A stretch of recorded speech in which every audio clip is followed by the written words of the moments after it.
ఎంసెట్ స్ట్రెస్సా? టెస్టానిక్.ai ని ట్రై చేయండి. Free mock test, custom test, AI insights మరియు పర్ఫార్మెన్స్ ట్రాకింగ్ కూడా. Register now. బడ్జెట్ ఎందుకని చెప్పేసి ఎక్కువ అయింది?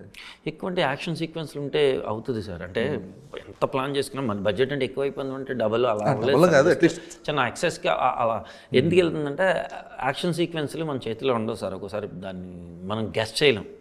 ఇప్పుడు అందుకని 6 యాక్షన్ సీక్వెన్స్ల మీద మన గెస్ దాటి వెళ్ళిపోతూ ఉంటుంది. మనం ఎంత పేపర్ మీద వేసినా కూడా యాక్షన్ సీక్వెన్స్ ఉన్నాడు గెస్ అంటే మామూలుగా ఎప్పుడో 10% అవుతుంది, ఇంకో 30-40% దాకా 30-20 దాకా. సో అంటే మరి అది ఎంతవరకు సేఫ్ బెట్ అనుకుంటున్నారు? కాంబినేషన్ అది ఇప్పుడు సేఫ్ బెట్ కాకపోతే మన సునీల్ గారు వాళ్ళు కూడా ధైర్యంగా ఉండరు కదా సార్. అది గ్యారంటీగా వర్కౌట్ అవుతుందని నమ్మే చేశారు. ఫస్ట్ కాన్ఫిడెంట్గా ఉన్నామండి. మెయిన్ మా కాన్ఫిడెన్స్ అంతా హీరో గారే. అండ్ ఆయన ఇచ్చిన కాన్ఫిడెన్స్ మాకు ఎక్కువ, మేము ఆయనకి ఇచ్చిన దానికన్నా ఆయన మాకు ఇచ్చింది ఎక్కువ. లేదు, కళ్యాణ్ మాత్రం ఆ విషయంలో